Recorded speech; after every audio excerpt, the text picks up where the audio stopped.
to the stable shortly. It's not as if you exerted yourself. A slower hack would be hard to find in all of England." The animal snorted and tossed its head, but it couldn't dispute the truth of the matter. Ash shifted his shoulders, trying to ease the kinks out of his back. God, every one of his muscles ached.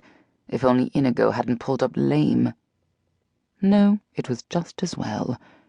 If he was going to bring Jess back to the castle, he'd have to take a carriage, and this way he wouldn't be tempted to ride instead of sitting inside with her. He didn't want to spend one more moment astride this bag of bones. The horse found a few blades of grass to nibble, so Ash was confident the animal would stay put for the time being. He climbed the stairs to bang on the front door. Nothing happened. He scowled. The servants either did not expect visitors, or the butler was deaf. Well, he would have a word with Walker, the estate manager, after he spoke to Jess. If he remembered correctly, he was paying for a full staff. He expected anyone working for him to be competent. He tried the latch. The door opened easily. Good God! This was the country, but even so, leaving the door unlocked and unattended was not wise. Perhaps he'd have to make a list of things to discuss with Walker. Sadly, this was what happened when one didn't visit one's estate regularly. He stepped over the threshold. "Hello? Is anyone here?" He heard an odd sort of yelp and some scuffling, and then a large man hurried out from the back of the house, tucking in his shirt tail and fastening his fall as he came. He stopped when he saw Ash, his hands still on his buttons. A slow grin spread across his face. "Well, who do we have here?" His eyes swept Ash from his boots to his head and back. Was the fellow drunk? "Ashton, I've come to see my wife." "Or what?" The man's jaw dropped. He must be a half-wit.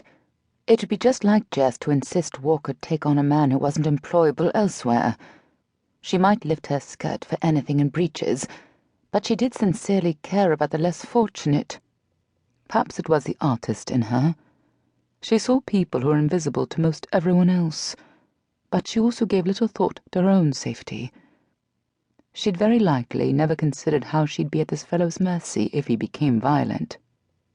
Once they came to an agreement about their marriage, he would have to discuss that with her. Perhaps the man could be moved to the fields. At least then he wouldn't have the run of the house. "I'm Lord Ashton." Ash spoke slowly and distinctly, so the fellow could comprehend. "I'm here to see Lady Ashton, your mistress." The man's brows snapped down and he snorted. "And I'm Prinny himself. You have to try harder than that to fool me, my fine fellow. Anyone would tell you Lord Ashton never comes to Blackwhite Manor." The butler, or whatever he was, stepped forward to grab the door. "Now turn yourself around and be off, or I'll help you on your way with my boot." "I am not going anywhere." Ash stood his ground and glared. Good God. He'd never expected to have to prove his identity. "Who is it, Charlie?" Another man, also fiddling with his fall, came up behind the first. Charlie sniffed. "Some scoundrel says he's Lord Ashton, Ralph." He glanced out the door at the broken-down nag and curled his lip. "I don't know what your game is, sirrah, but you won't cousin Charlie Lundquist." Ash clenched his fists, struggling to keep a hold on his temper. This was ridiculous. "I don't say I'm Lord Ashton. I am the Marquis, and if you don't move aside at once, Charlie Lundquist, you will find yourself on your arse next to the poor hack." Charlie was not easily cowed. "Brave words. Now let's see you try." "Charlie." Ralph had been studying Ash. Now his eyes widened, and he grabbed Charlie's arm. "Let go."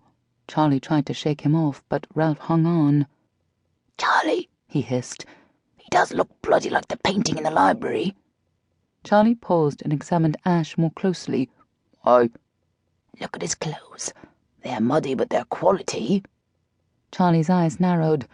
"But the Marquis never visits." "He has now," Ash said. "And I will tell you that you and Mr. Walker will be looking for new positions if this is how matters are handled at Blackwhite Manor." He took a savage sort of satisfaction when Lundquist paled at his use of the estate manager's name. "Now take me to my wife." "Ah."